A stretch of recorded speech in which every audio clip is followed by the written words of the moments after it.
In this video, we're going to look at some of the early Saxon and Viking incursions on Britain during what was not commonly known as the Dark Age.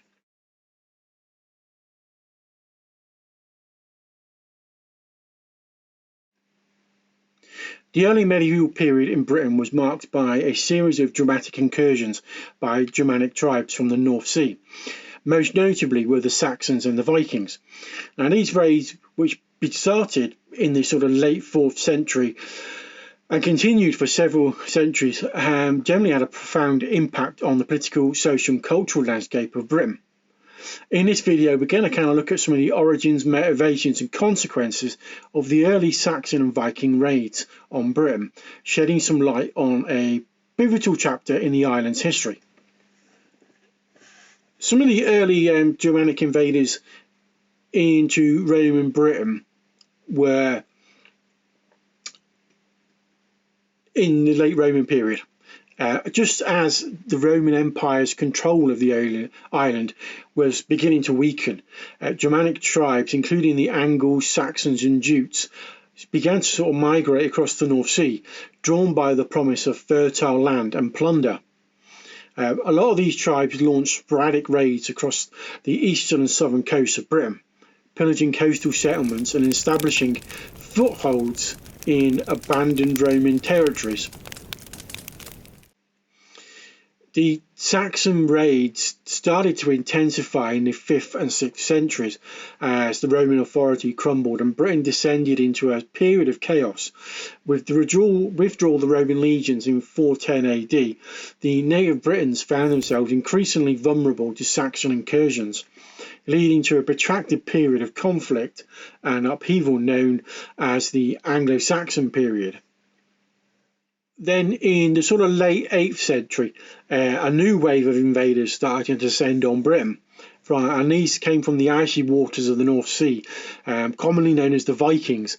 These fierce Norse warriors, hailing from what is modern-day Scandinavia, launched devastating raids on coastal monasteries, towns and villages, spreading terror and destruction in their wake. Armed with advanced seafaring technology and a ferocious martial prowess, the Vikings struck fear into the hearts of their victims, earning a reputation as fearsome plunderers and ruthless warriors. The Viking raids reached their zenith in the 9th century as Viking war bands launched large-scale invasions of Britain and established settlements and trading posts along the coastlines and riverways. These settlements, known as Danelaw, became centres of North culture and power, exerting influence over large swathes of territory in northern and eastern England. The legacy of the Vikings in Britain is still pretty evident today, from place names and dialects to archaeological remains and genetic heritage. One of the largest locations was York. The early Saxon and Viking raids on Britain had far-reaching consequences for the island's inhabitants, reshaping its political, social and cultural landscape in profound ways.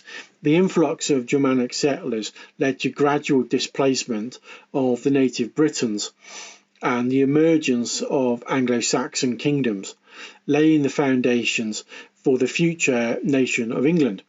Meanwhile, the Viking raids and settlements left an indelible imprint on Britain's language, customs, institutions, contributing to the rich tapestry of British identity. Now, despite the devastation wrought by these raids, they also had a positive repercussion, catalysing the fusion of Germanic, Norse and Celtic cultures, paving the way for the development of a distinct Anglo-Saxon civilization. Moreover, the encounters between the Saxons, Vikings and Britons fostered a spirit of resilience, adaptability and innovation that would characterise the British people for centuries to come.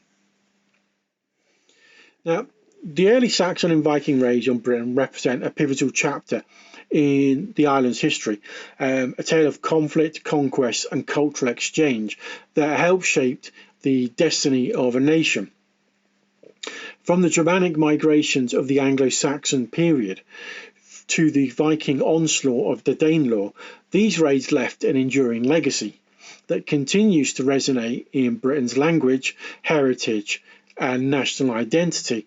And as Britain looks back on its medieval past, it does so with a sense of pride and resilience, honouring the memory of those who weathered the storms of invasion and forged a new future amidst the chaos of the North Sea.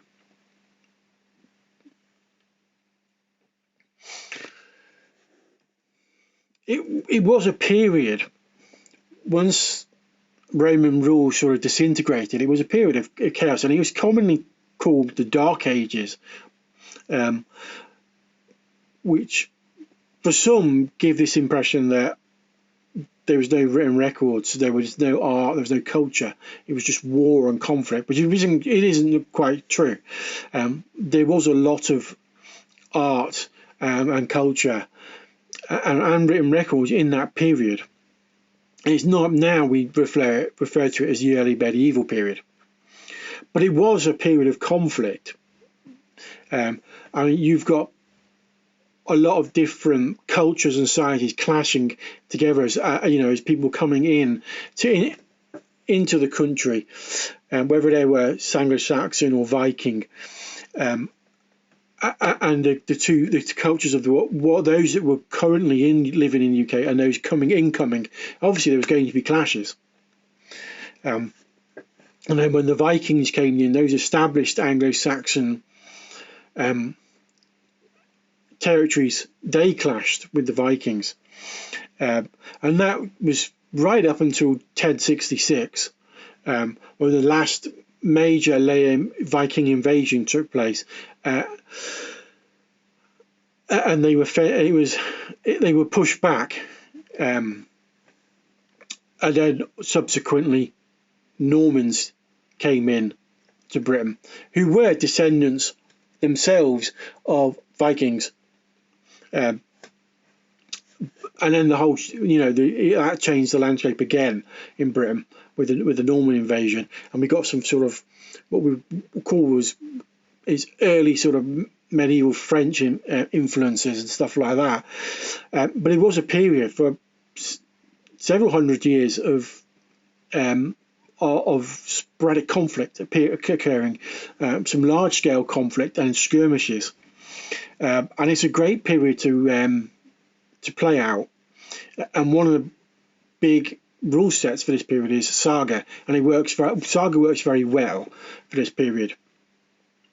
And playing Viking armies and Saxon armies is quite popular. And I've got late Roman, I've got Viking armies, and it's I think it's a really interesting period.